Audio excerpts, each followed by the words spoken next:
여기서 우리는 다윗이 죄를 회개하고 벌을 받았고 하나님께서 그 심판을 회개하셨고 다윗이 더욱 회개하게 되었음을 알 수 있습니다. 여기에 다윗이 백성을 계수한 죄에 대한 회개하는 반성과 고백이 있습니다. 일이 진행되는 동안 그 9달 동안 우리는 다윗이 자신의 죄를 깨닫지 못했다는 것을 발견하지 못합니다. 그러나 이야기가 끝나 그 앞에 놓였을 때 바로 그날 밤 그의 양심이 깨어났고 그 기쁨을 스스로에게 약속했을 때 그는 고통을 느꼈습니다. 그가 자기 백성의 배불리 먹으려고 했을 때 그것이 그의 속에서 독사의 독이 되었다. 죄에 대한 감각이 기쁨의 습기를 머금었다. 그는 자신의 죄를 확신했다. 선지자가 그에게 오기 전에 그의 마음이 그를 찔렀다. 다비드가 일어났을 때 원본에 있음. 그의 양심은 그가 한 일의 악함을 그에게 보여주었습니다. 이제 그것은 죄처럼 보였고 그가 전에는 해를 보지 못한 지극히 죄악된 것이었습니다. 사람이 죄를 지었을 때 그로 인해 그를 때리고자 하는 마음이 그의 속에 있다는 것은 좋은 일입니다. 그것은 마음에 있는 은혜의 원리에 대한 좋은 표시이며 회개와 개혁을 향한 좋은 발걸음입니다. 하나님께 죄를 자백하고 용서해 주시기를 간절히 구했습니다. 그는 자신이 죄를 지었다고 다른 사람들에게는 그것이 죄가 아니거나 아주 작은 죄로 보일지라도 큰 죄를 지었다고 인정했습니다. 양심이 부드럽고 잘 아는 참된 참회자는 다른 사람들이 보지 못하는 죄의 악을 봅니다. 그는 자신이 어리석게, 아주 어리석게 행했다고 인정했습니다. 그리고 그들이 하나님의 백성이 아니라 하나님의 백성이었을 때 그의 백성의 수를 자랑하는 것은 어리석었습니다. 그는 하나님께 용서를 구했습니다. 주의 종의 죄악을 제하소서. 만일 우리가 우리의 죄를 고백한다면 우리는 하나님께서 죄를 용서해 주시고 진실한 회개로 우리가 벌인 그 죄악을 용서하시는 자비로 제거해 주실 것을 믿음으로 기도할 수 있습니다. 그가 이 죄로 인해 받은 정당하고 필요한 교정. 다윗은 자기의 죄를 깨닫고 밤새도록 요동치며 그로 말미암아 뼈가 평안하지 못하더니 아침에 일어나 하나님이 자기가 행한 일로 말미암아 자기를 진노하시리 이에 대하여 그의 선견자 갓에게 말하라. 갓은 그의 선견자라고 불렸는데 이는 그가 하나님의 일에 대해 조언하기 위해 그를 항상 곁에 두었고 그를 그의 고백자와 조언자로 사용했기 때문입니다. 그러나 하나님은 그를 막으셨고 선지자 갓에게 그에게 할 말을 지시하셨고 11절 세 가지가 당연하게 여겨진다. 다윗은 그의 잘못을 바로잡아야 한다. 그것은 너무 큰 범죄이며 심지어 다윗 자신에게도 처벌을 면하기에는 하나님께 너무 많은 불명예를 돌리는 것입니다. 하나님이 미워하시는 7가지 중에 교만이 첫째입니다. 자신의 죄를 진정으로 회개하고 용서받은 사람들은 이 세상에서 종종 그들을 위해 징계를 받습니다. 형벌은 죄에 대한 응답이어야 합니다. 그는 자신이 징계를 받아야 할 심판을 자랑스러워했습니다. 왜냐하면 이 죄는 그들을 더 적게 만들 것임에 틀림없기 때문입니다. 우리가 우리의 교만을 문제로 삼는 것은 하나님께서 우리에게서 가져가시거나 우리를 원망하게 하시고 어떤 식으로든 우리의 형벌을 문제로 삼으시는 것입니다.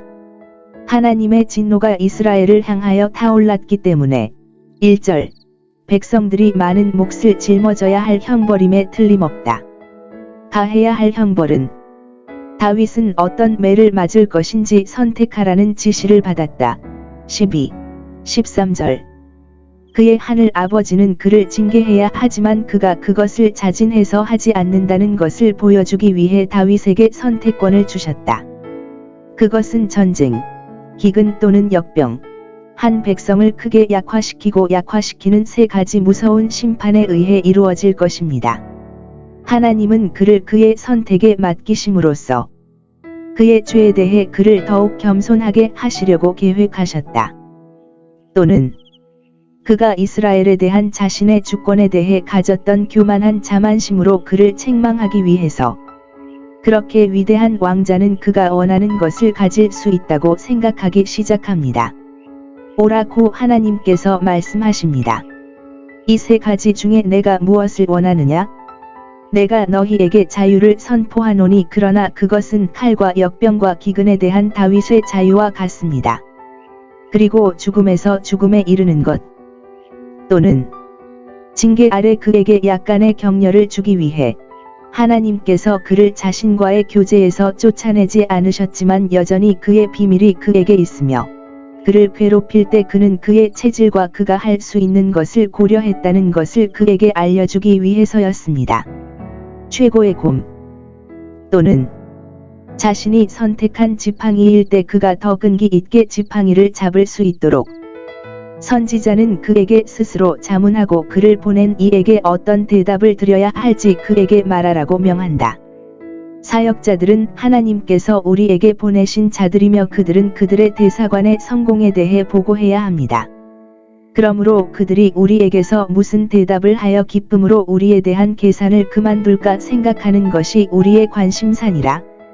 역병과 기근에 이르게 하시고 그리고 죽음에서 죽음에 이르는 것 또는 징계 아래 그에게 약간의 격려를 주기 위해 하나님께서 그를 자신과의 교제에서 쫓아내지 않으셨지만 여전히 그의 비밀이 그에게 있으며 그를 괴롭힐 때 그는 그의 체질과 그가 할 수 있는 것을 고려했다는 것을 그에게 알려주기 위해서였습니다. 최고의 곰 또는 자신이 선택한 지팡이일 때 그가 더 끈기 있게 지팡이를 잡을 수 있도록 선지자는 그에게 스스로 자문하고 그를 보낸 이에게 어떤 대답을 드려야 할지 그에게 말하라고 명한다. 사역자들은 하나님께서 우리에게 보내신 자들이며 그들은 그들의 대사관의 성공에 대해 보고해야 합니다. 그러므로 그들이 우리에게서 무슨 대답을 하여 기쁨으로 우리에 대한 계산을 그만둘까 생각하는 것이 우리의 관심사니라. 역병과 기근에 이르게 하시고 그리고 죽음에서 죽음에 이르는 것 또는 이에 따라 온역이 보내어진다. 15절 그 정도는 단에서 브엘세바까지 왕국 이 끝에서 저 끝까지 퍼졌다. 어떤 자연적인 원인에서 다윗은 선택권이 있습니다. 그는 평범한 방법이 아니라 기적에 의해 고통을 받습니다. 그 일이 계속됨의 아침 다윗이 정한 바로 이 아침부터 정한 때 곧 셋째 날 그러므로 불시 또는 첫째 날 저녁까지 지속되니라. 저녁 희생을 위해 지정된 시간 역병이 9시간 동안 지속되었고 하나님께서 다윗을 불쌍히 여기셔서 그가 처음 언급한 시간을 단축하셨다고 생각한 패트릭 주교와 다른 사람들도 마찬가지였습니다. 전염병이 한 처형은 매우 가혹했습니다. 몇 시간 만에 7만 명의 사람들이 죽었고 그들은 모두 건강하고 병들고 죽었습니다. 애굽에서 장자가 죽임을 당한 때와 같이 이제 온 이스라엘 땅에 얼마나 큰 부르짖음이 있었는지 우리가 상상할 수 있겠습니까? 그러나 그것은 자정이었고 이것은 낮이었습니다. 하나님께서 천사들에게 구원과 멸망의 사명을 주실 때 그들의 능력을 보십시오. 요압은 그의 펜 곧 천사를 가지고 가는데 9달이나 그의 칼을 들고 이스라엘 땅의 모든 해안과 모퉁이를 두루 다니는데 9시간이 걸렸다. 하나님께서 얼마나 쉽게 가장 교만한 죄인들을 끌어내리실 수 있는지 그리고 우리가 매일 하나님의 인내에 얼마나 많은 빚을 지고 있는지 보십시오. 다윗의 간음은 현재로서는 오직 한 명의 유아의 죽음으로만 벌을 받고 그의 교만은 수천 명의 죽음으로 벌을 받습니다. 하나님은 교만을 미워하십니다. 죽임을 당한 숫자는 20명 중 1명 정도인 7만 명으로 거의 절반에 달했습니다. 이제 우리는 다음과 같이 가정할 수 있습니다. 다윗의 육체가 하나님을 두려워하여 떨며 그가 그의 판단을 두려워하여